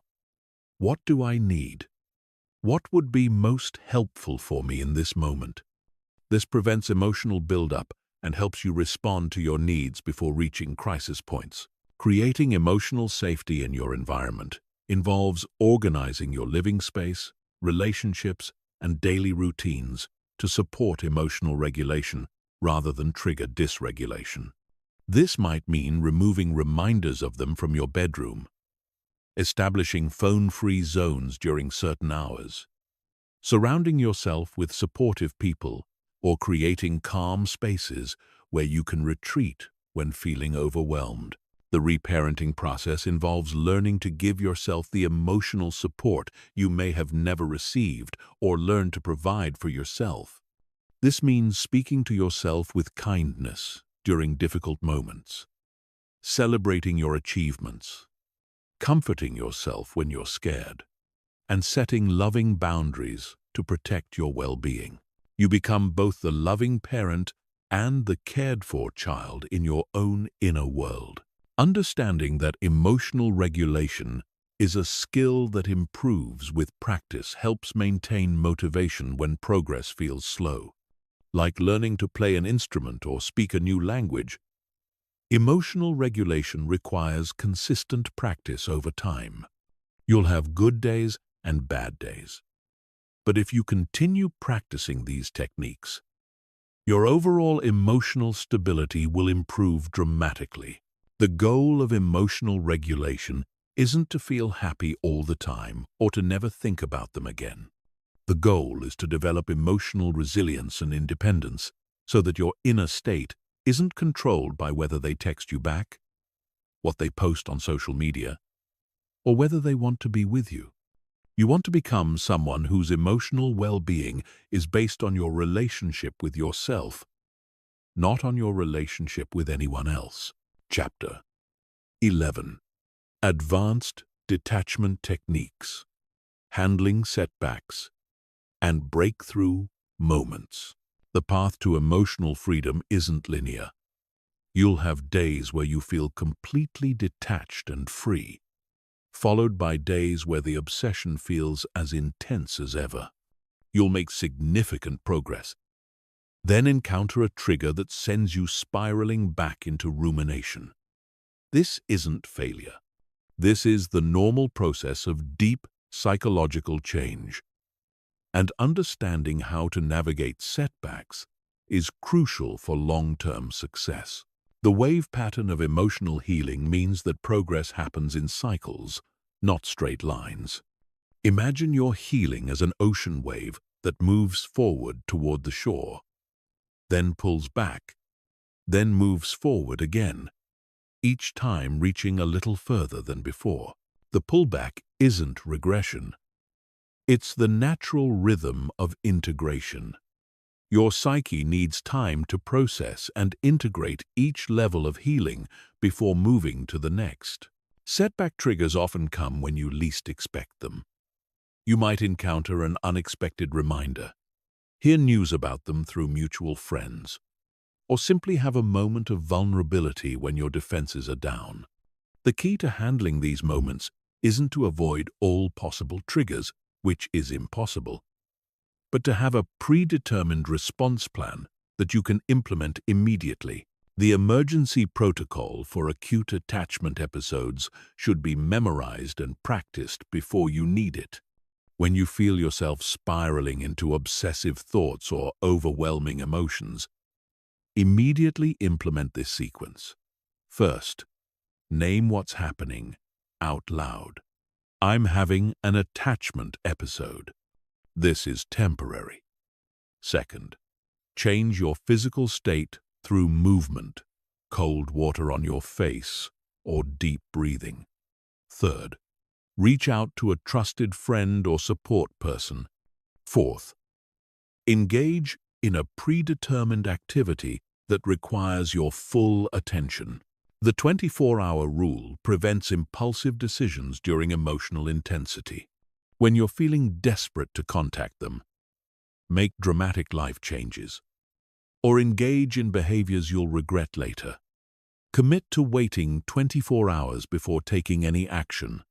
Most intense emotional states naturally subside within this time frame, and you'll often find that the urgent need to act was driven by temporary emotional flooding rather than genuine necessity. Relapse prevention involves identifying your personal warning signs that indicate you're moving toward attachment thinking. These might include checking their social media, driving by their workplace, asking mutual friends about them, or engaging in fantasy conversations. Create a list of these warning behaviors and ask trusted friends to point them out if they notice you engaging in them. The exposure therapy approach involves gradually exposing yourself to reminders of them while maintaining emotional equilibrium. Start with triggers that produce mild reactions and practice staying calm while exposed to them. This might mean looking at a photo of them for 30 seconds while practicing deep breathing, or listening to a song that reminds you of them while doing something else that makes you feel strong and confident. Advanced cognitive restructuring goes beyond challenging obvious irrational thoughts to addressing deeper core beliefs that fuel attachment. These beliefs might include, I'm not complete without a romantic partner. If someone leaves me, it means I'm not worthy of love. Or, I need to be needed to have value. These beliefs are often formed in childhood and require deeper work to address and change. The spiritual detachment practice involves releasing not just your attachment to them, but your attachment to specific outcomes in general. This means accepting that you can't control whether they come back, whether they think about you, or whether they realize what they've lost. You release your grip on trying to make things happen and instead trust that whatever is meant to unfold will unfold. Energy management becomes crucial during the advanced stages of letting go. You'll notice that thinking about them drains your energy while engaging with your actual life restores it. Start paying attention to what gives you energy versus what depletes you, and make decisions based on energy rather than emotion. If thinking about them consistently leaves you feeling exhausted, that's information about what serves your highest good. The plateau phase often occurs after significant initial progress. You'll feel like you've stopped improving, like you're stuck at a certain level of attachment, like the remaining feelings will never fully resolve. This plateau isn't permanent. It's your psyche integrating the changes you've already made. Continue practicing your detachment techniques during this phase, even when it feels like nothing is happening. Breakthrough moments often come unexpectedly and can feel disorienting. You might suddenly realize you haven't thought about them for several days. Or you might think about them and feel emotionally neutral for the first time. These breakthroughs can actually create anxiety because they mean letting go of the familiar pain that has defined your identity for so long. Allow these moments without trying to analyze or understand them too much. The witness consciousness technique involves developing the part of you that can observe your attachment feelings without being consumed by them. When obsessive thoughts arise, instead of fighting them or engaging with them, practice watching them from a place of detached curiosity. You might think, interesting, I'm having thoughts about them right now. I wonder what triggered this. I notice these thoughts create sadness in my chest. This witnessing creates space between you and your thoughts. Seasonal and cyclical patterns often emerge in the letting go process. You might notice that certain times of year, certain days of the week, or certain times of day are more difficult than others. Instead of being surprised by these patterns, plan for them. If Sundays are particularly difficult, create meaningful Sunday rituals. If the anniversary of when you met approaches, plan something special for yourself during that time. The integration challenge involves incorporating the lessons from this attachment experience into your understanding of yourself and relationships without becoming cynical or closed off. What did this experience teach you about your needs, your patterns, your values, and your boundaries? How can you use this knowledge to create healthier relationships in the future? Advanced self-compassion practices become essential when dealing with setbacks. Instead of judging yourself for having difficult days or experiencing attachment feelings, practice treating yourself with the same kindness you would show a good friend going through a difficult time. Remember that letting go of someone you care deeply about is one of the most challenging psychological tasks a human being can undertake. The commitment renewal process involves regularly recommitting to your healing and growth, especially during difficult periods. This isn't about forcing yourself to feel differently, but about recommitting to the practices and choices that support your freedom and well-being. Some days, you'll need to renew this commitment multiple times. Understanding that complete detachment may take months or even years helps maintain realistic expectations. This isn't about being weak or doing something wrong. It's about respecting the depth of human attachment and the time required for genuine psychological change. Progress is measured not just by how often you think about them, but by how those thoughts affect you when they arise. The ultimate goal of advanced detachment work isn't to never think about them again, but to transform your relationship with those thoughts and feelings. Success looks like being able to remember them with gratitude for what you learned, thinking about them without emotional charge, and wishing them well without needing to know how they're doing. Chapter 12. Building new relationships. How to love without losing yourself. After experiencing obsessive attachment, the idea of opening your heart to someone new can feel terrifying. You're afraid of falling into the same patterns, losing yourself again, or being hurt even more deeply. But isolation isn't the answer. Learning to love in a healthy, balanced way is the ultimate demonstration that you've truly healed from your attachment patterns. The secure attachment foundation must be built within yourself before you can create it with another person. Secure attachment means feeling fundamentally safe in relationships, trusting that you can handle whatever happens, and maintaining your sense of self even when deeply connected to someone else. This security comes from your relationship with yourself, not from finding the right person. Attachment style awareness helps you understand your default patterns in relationships. If you experienced obsessive attachment, you likely have an anxious attachment style, which means you tend to seek excessive reassurance, fear abandonment, and have difficulty trusting that others will be consistently available.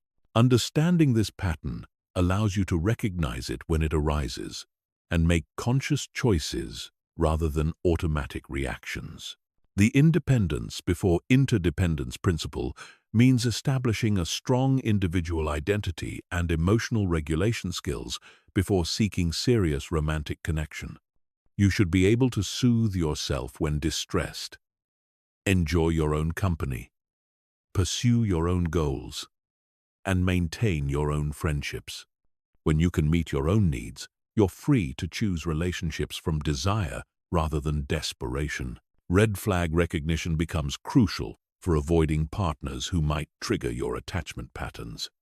Be especially wary of people who are emotionally unavailable, inconsistent in their communication, have unresolved trauma they're not addressing, show signs of addiction or mental health issues they're not managing, or seem to enjoy creating drama and uncertainty.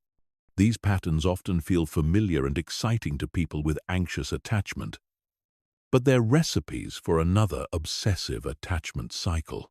Green flag identification helps you recognize healthy relationship potential. Look for people who communicate directly and honestly, are consistent in their words and actions, have their own interests and friendships, can discuss difficult topics without becoming defensive, show genuine interest in your thoughts and feelings, and demonstrate emotional regulation skills. These qualities might feel boring at first compared to the intensity you're used to, but they're the foundation of lasting happiness. The pacing strategy involves taking relationships slowly enough to make conscious decisions rather than being swept away by emotion or chemistry. This means limiting contact in the early stages, maintaining your own activities and friendships, and taking time to evaluate compatibility before becoming physically or emotionally intimate. Fast-moving relationships often bypass the rational evaluation period and lead straight to intense attachment. Maintaining individual identity within relationships requires conscious effort and clear boundaries. Continue pursuing your own interests even when you want to spend all your time together. Maintain your own friendships even if they prefer different people. Keep your own living space for as long as practical.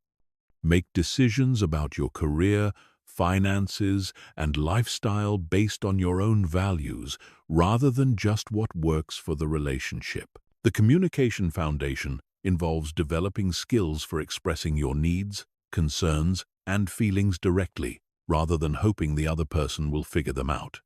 Practice using I statements instead of you statements. Learn to ask for what you need without making demands. Develop the ability to discuss problems without attacking or withdrawing.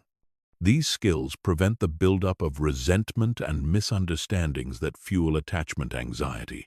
Emotional regulation within relationships means managing your own emotional state rather than expecting your partner to do it for you. When you feel anxious about the relationship, use your self-soothing skills rather than seeking excessive reassurance. When you feel triggered by something they do or say, take responsibility for your emotional reaction while also communicating your needs clearly. The interdependence balance involves being close enough to feel connected, but separate enough to maintain your individual identity. Healthy relationships involve mutual support and shared experiences while preserving each person's autonomy and individual growth. You want to enhance each other's lives rather than complete each other or fill gaps in each other's identity. Trust building happens gradually through consistent, positive experiences rather than through dramatic gestures or intense conversations. Notice when they do what they say they'll do, when they're honest about difficult topics, when they respect your boundaries, and when they support your individual growth. These small, consistent actions build genuine security over time. Conflict navigation skills prevent small disagreements from becoming relationship-threatening events. Learn to fight fair by focusing on specific behaviors rather than character attacks. Taking breaks when emotions become too intense, and working towards solutions rather than just expressing feelings. Healthy relationships involve conflict. The difference is how it's handled. The fantasy versus reality check involves regularly evaluating your partner based on who they actually are, rather than who you hope they'll become or who you imagine they could be with the right support.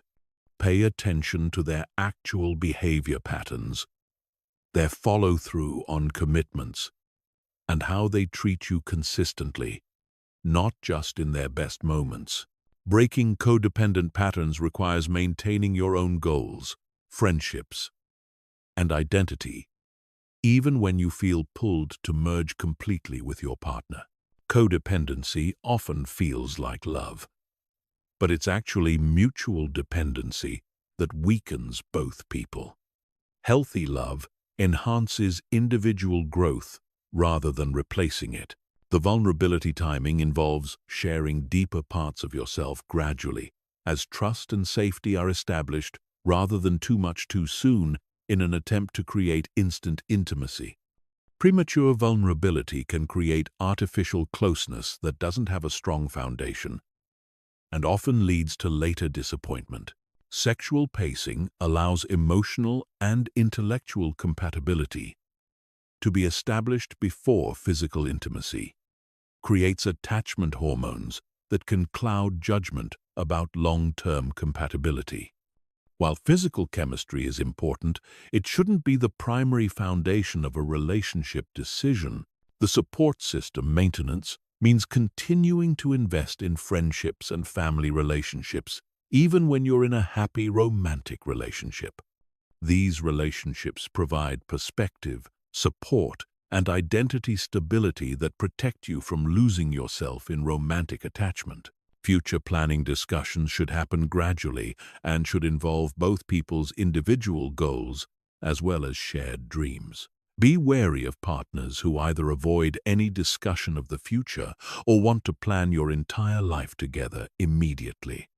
Healthy future planning involves exploring compatibility while respecting each person's individual development.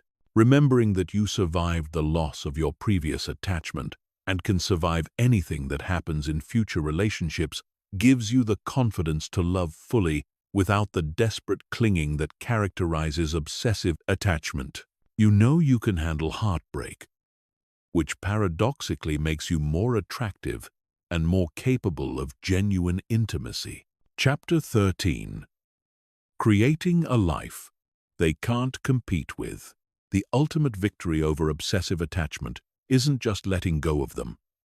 It's building a life so fulfilling, meaningful, and aligned with your authentic self that no relationship loss could ever devastate you again. This chapter is about creating what psychologists call intrinsic worth, a life that generates happiness, meaning, and satisfaction from within, rather than depending on external validation or romantic partnership. The life audit process involves honestly evaluating every area of your current existence to identify what's working, what's missing, and what needs to change. Rate each area of your life on a scale of 1 to 10. Career satisfaction, physical health, mental health, social relationships, financial security, creative expression, personal growth, spiritual connection, and contribution to others. This audit reveals where you've been neglecting your own life while obsessing about someone else.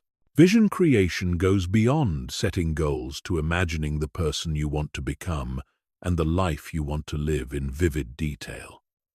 If you could design your ideal life without any limitations, what would it look like? Where would you live? What kind of work would you do? How would you spend your time? Who would be in your life? What would you be proud of? What legacy would you leave? This vision becomes your North Star for all future decisions. The energy investment principle means putting your time, attention, and emotional energy into areas that compound and grow rather than into areas that drain and deplete you. Obsessing about someone is pure energy drain with no return on investment. Building skills, relationships, health, and meaningful work provides exponential returns that create an upward spiral of growth and satisfaction. Career acceleration often happens naturally when you stop directing mental energy towards someone who doesn't want you and start directing it toward your professional development. Whether this means pursuing additional education, building new skills, starting a business, changing careers entirely, or simply performing better in your current role, career growth provides identity, purpose, and independence that make romantic attachment less crucial for self-worth. Physical transformation serves multiple purposes.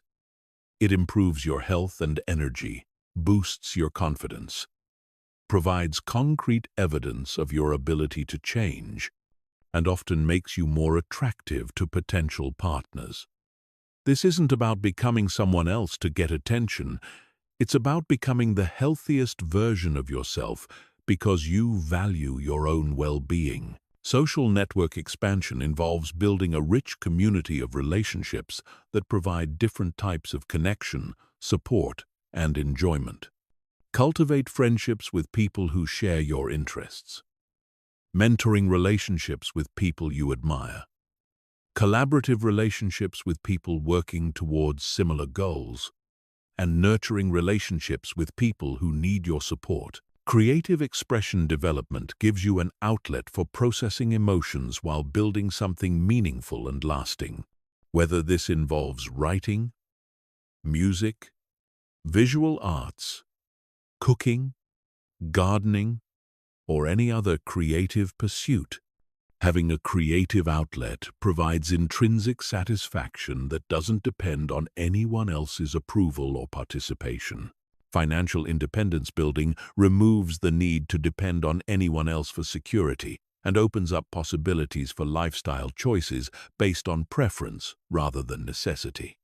This might involve paying off debt, building savings, developing multiple income streams, or acquiring assets that generate passive income. Financial freedom is emotional freedom.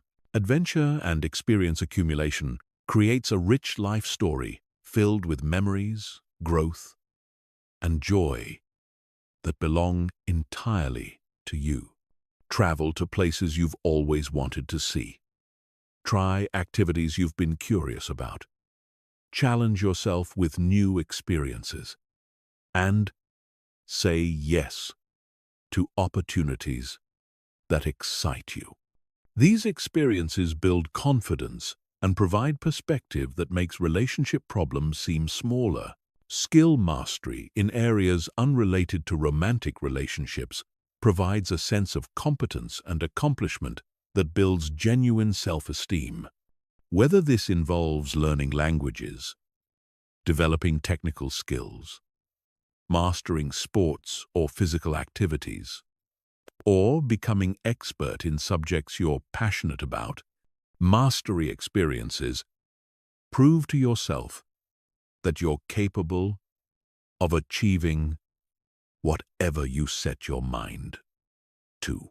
Service and contribution activities connect you to something larger than yourself and provide meaning that transcends personal relationships.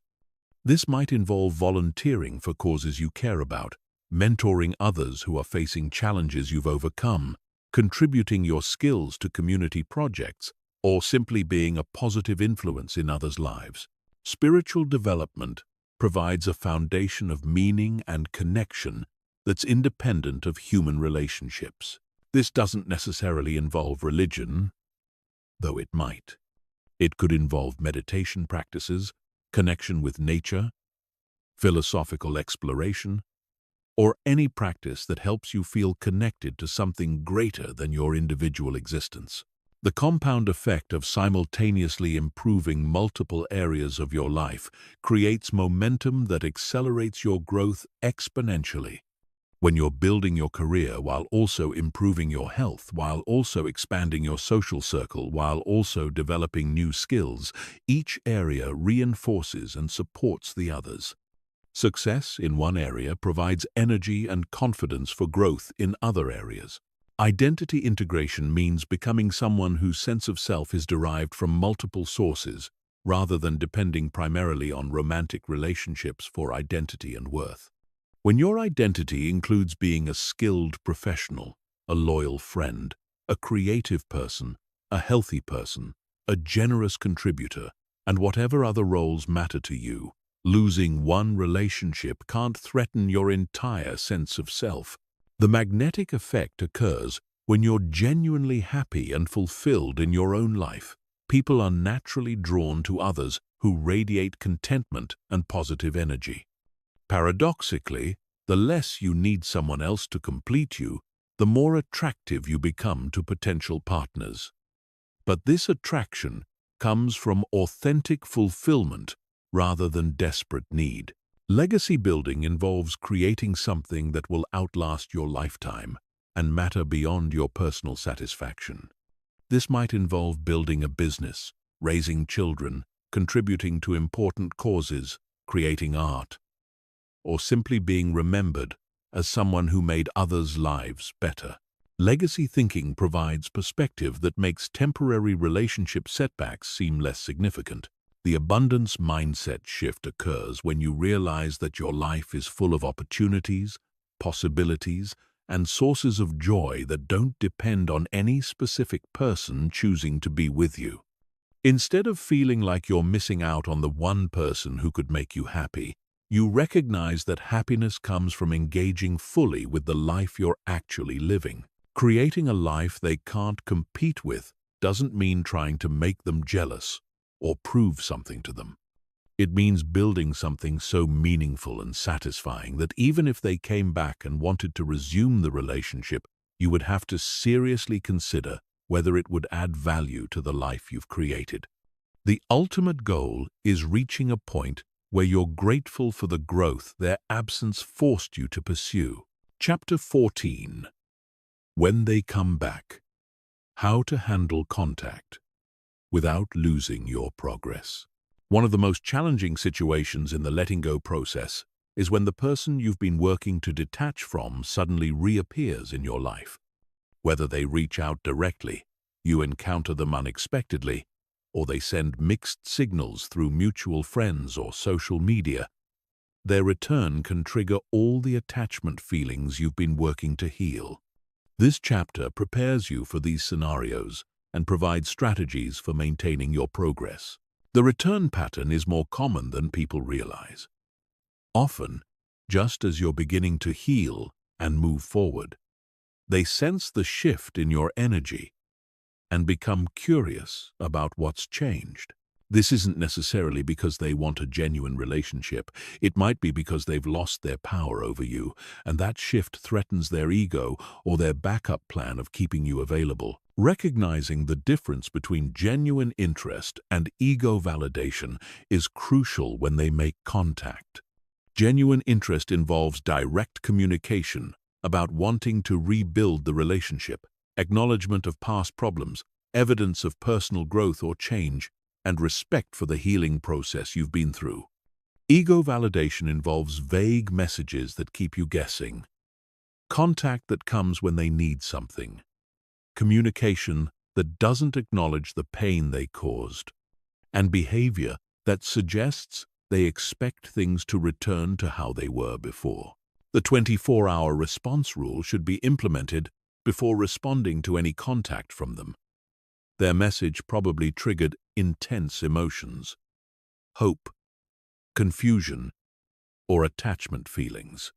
Responding while in this activated state often leads to decisions you'll regret later. Take a full day to process your emotions.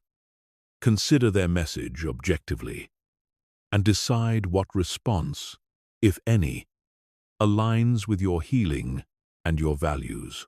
Evaluating your current emotional state before engaging helps you determine whether you're strong enough to handle contact without losing your progress.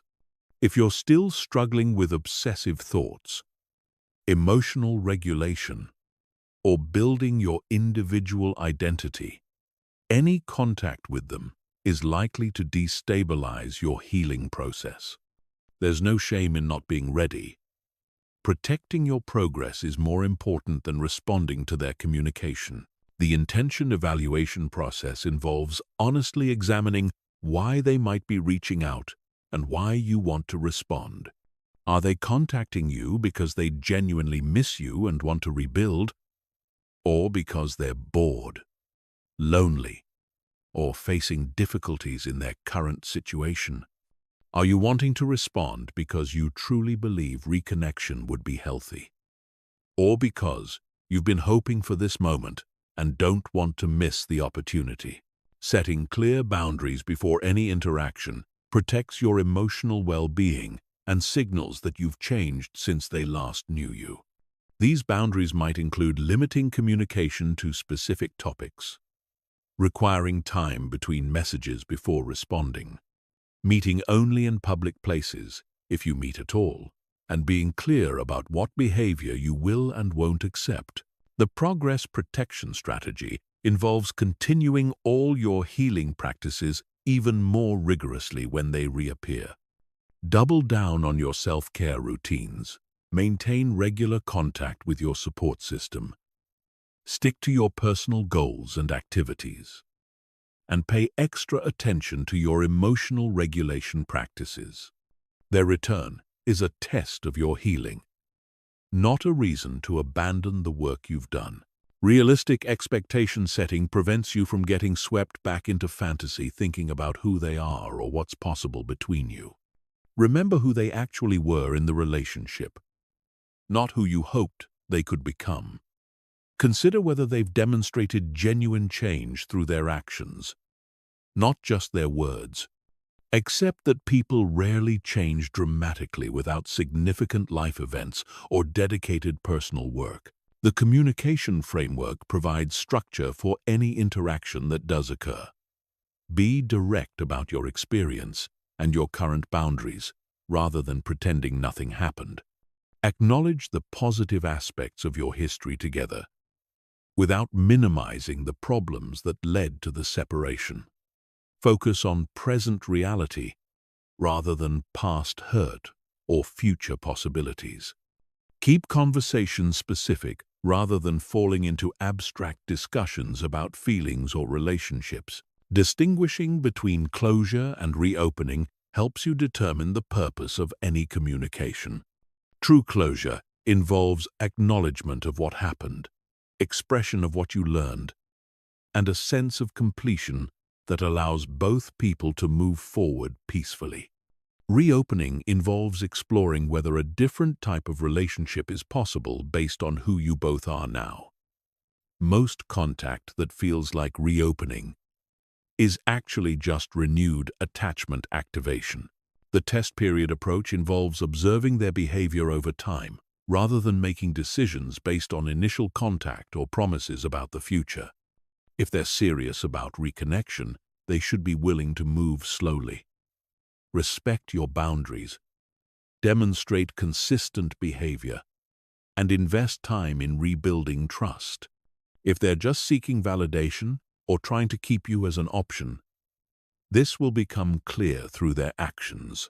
Managing attachment reactivation is crucial when they reappear, because contact often triggers all the brain chemistry that created your original obsession. Expect to feel intense emotions, hope, confusion, and possibly a return of obsessive thinking. This doesn't mean you haven't healed.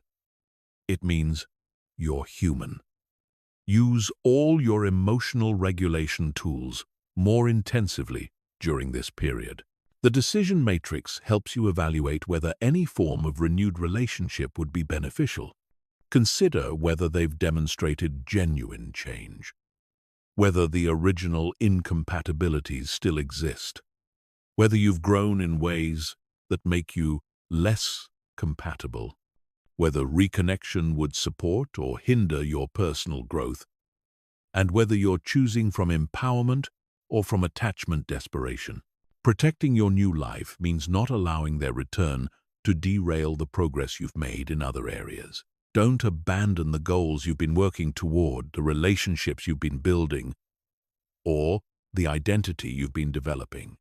If someone truly cares about you, they should enhance your life rather than require you to sacrifice other parts of it. The integration challenge involves incorporating any lessons from their return into your continued healing process.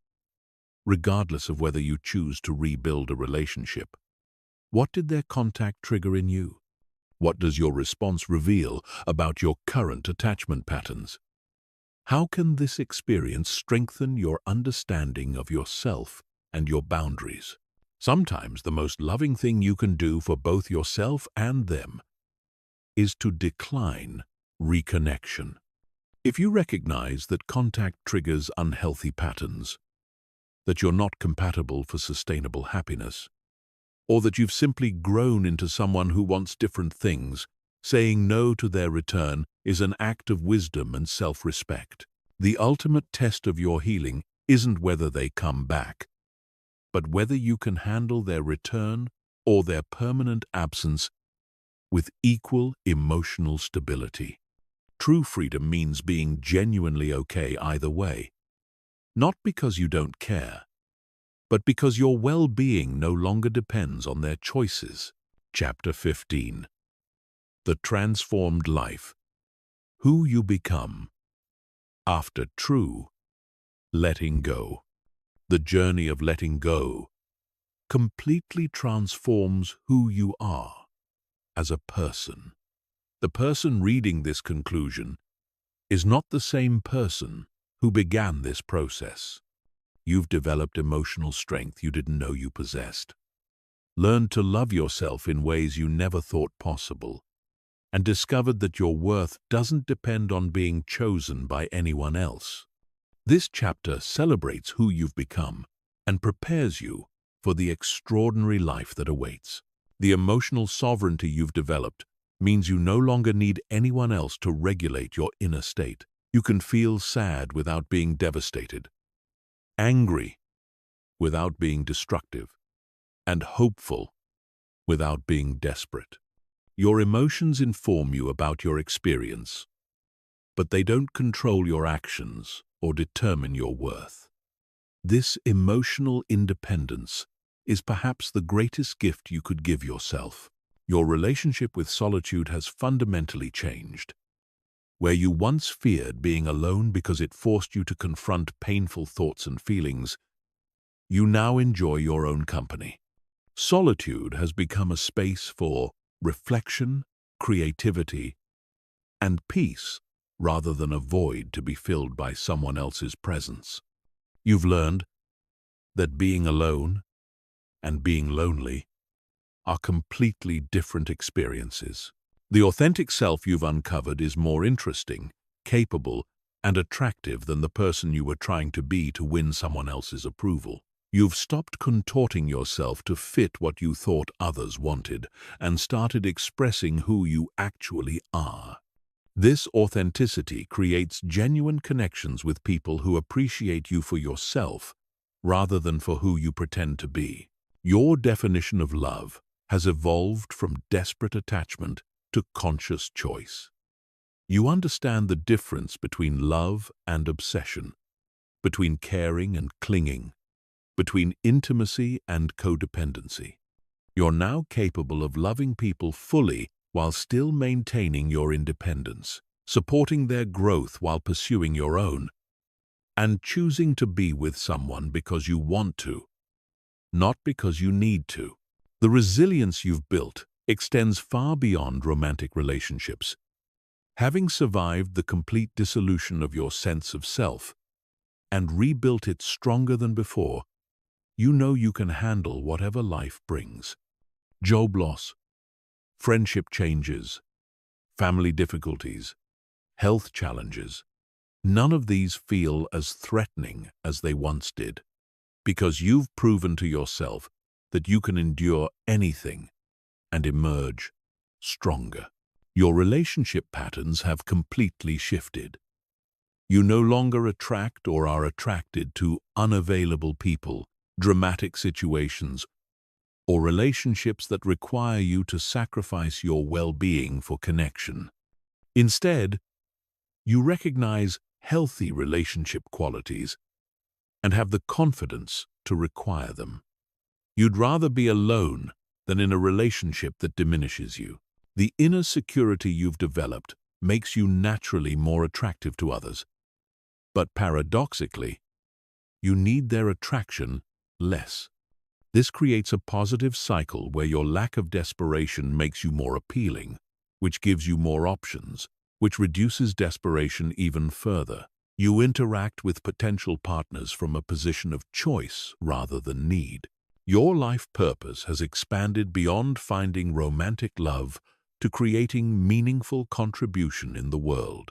Whether through your career, creative expression, service to others, or simply being a positive influence in people's lives, you've found sources of meaning that transcend personal relationships. This broader purpose provides stability that no relationship loss can threaten.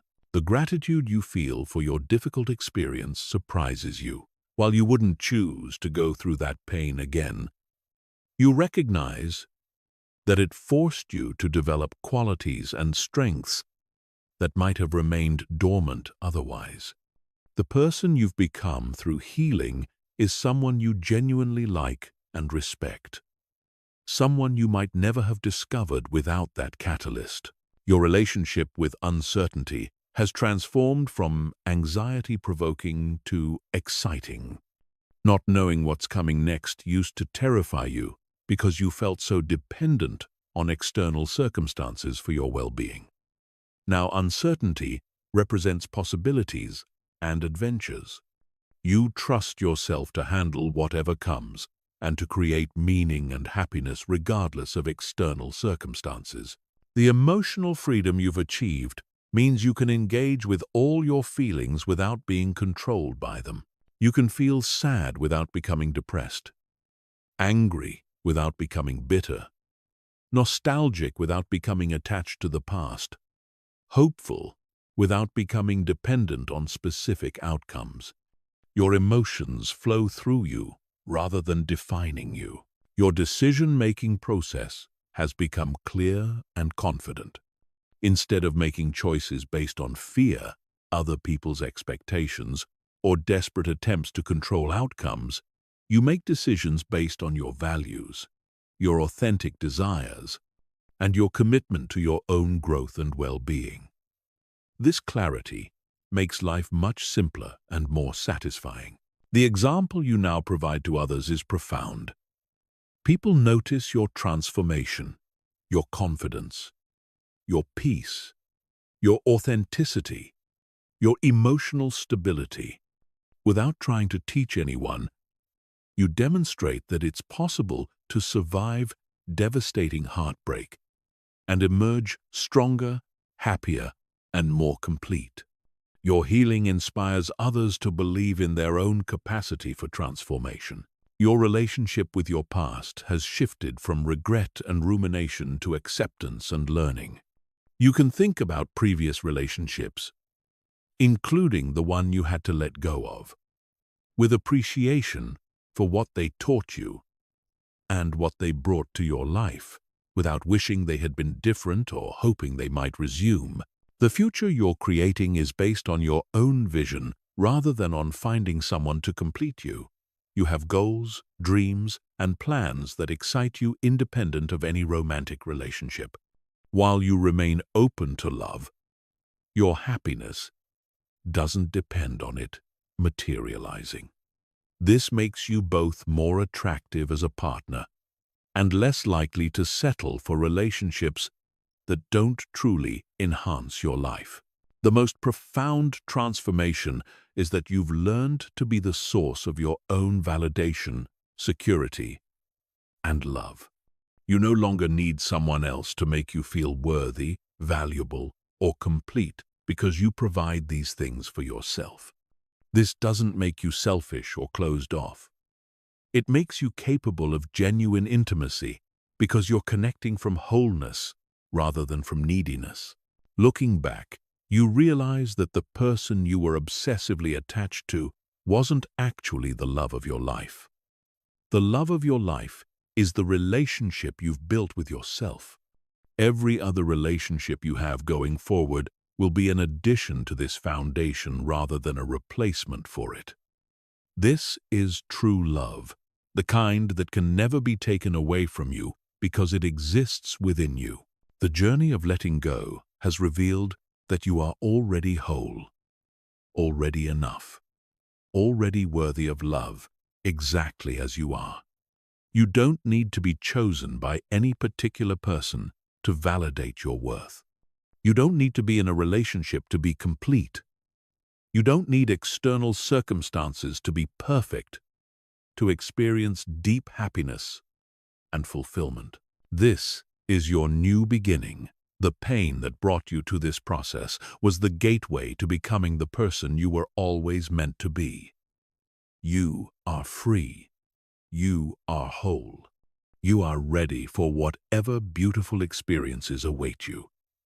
And most importantly, you know that no matter what happens, you will always have the most important relationship of all, the one with yourself.